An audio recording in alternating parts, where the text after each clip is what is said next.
అండి, welcome to my channel. ఈరోజు video గుత్తి వంకాయ కర్రీ. దానికోసం 1/2 కప్ పల్లీలు, 1/2 కప్ నువ్వులు, ఎండుమిర్చి, ధనియాలు, హోల్ గరం మసాలా వేసుకొని అలానే చూపిస్తున్నట్టు పౌడర్ చేసుకోవాలండి. పౌడర్ చేసుకొని అదే జార్లో ఒక 2 టమాటాలు, 2 ఆనియన్స్ వేసుకొని పేస్ట్ చేసుకోవాలి. పేస్ట్ చేసుకున్న తర్వాత ఒక దాంట్లో వాటర్ తీసుకొని దాంట్లో సాల్ట్ వేసుకొని నేను చూపిస్తున్నట్టు వంకాయలు అయితే కట్ చేసుకొని అందులో వేసుకోవాలి. అలా వేసుకోవడం వల్ల వంకాయలు అయితే రంగు మారకుండా ఉంటాయి. అన్నీ నేను చూపిస్తున్నట్టు అలా కట్ చేసుకొని వేసుకోండి.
స్టవ్ పై ప్యాన్ పెట్టుకొని అందులో ఆయిల్ వేసుకొని వేడైన తర్వాత వంకాయలు అయితే దాంట్లోకి అయితే యాడ్ చేసి అవన్నీ అందులో యాడ్ చేసుకున్న తర్వాత మంచిగా ఫ్రై చేసుకోవాలి.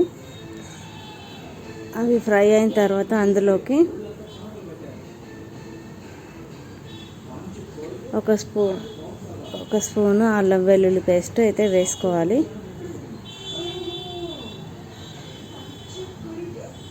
అల్లం వెల్లుల్లి పేస్ట్, ఒక స్పూన్ సాల్ట్, అలాగే ధనియాల పొడి అయితే యాడ్ చేసుకొని మిక్స్ చేసుకోవాలి. ఇందులో టమాటా ప్యూరీ కూడా వేసానండి. ఆనియన్స్ టమాటా ప్యూరీ, అది క్లిప్ మిస్ అయింది. అవి మంచిగా ఫ్రై అయిన తర్వాత అందులోకి మనం రెడీ చేసి పెట్టుకున్న పొడి అయితే యాడ్ చేసుకోవాలి. అవి మంచిగా మగ్గిపోయిన తర్వాత అందులోకి ఒక 2 గ్లాసుల వాటర్ యాడ్ చేసుకోవాలి.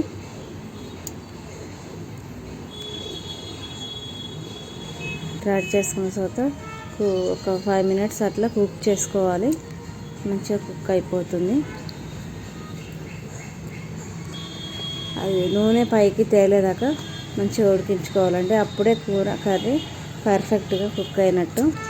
అప్పుడు మనం మంచిగా కడిగి కట్ చేసి పెట్టుకున్న కొత్తిమీర యాడ్ చేసుకొని మిక్స్ చేసుకోవాలి.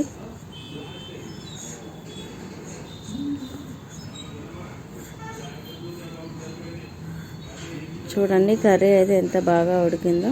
కొత్తిమీర యాడ్ చేసుకుంటే ఎంతో టేస్టీ గుత్తి వంకాయ కర్రీ అయితే రెడీ అయిపోయిందండి. నా వీడియో నచ్చినట్టయితే లైక్ చేయండి, షేర్ చేయండి, సబ్స్క్రైబ్ చేసుకోండి ఫ్రెండ్స్. మరిన్ని వీడియోస్ కోసం పక్కనున్న గంట సింబల్ని నొక్కండి.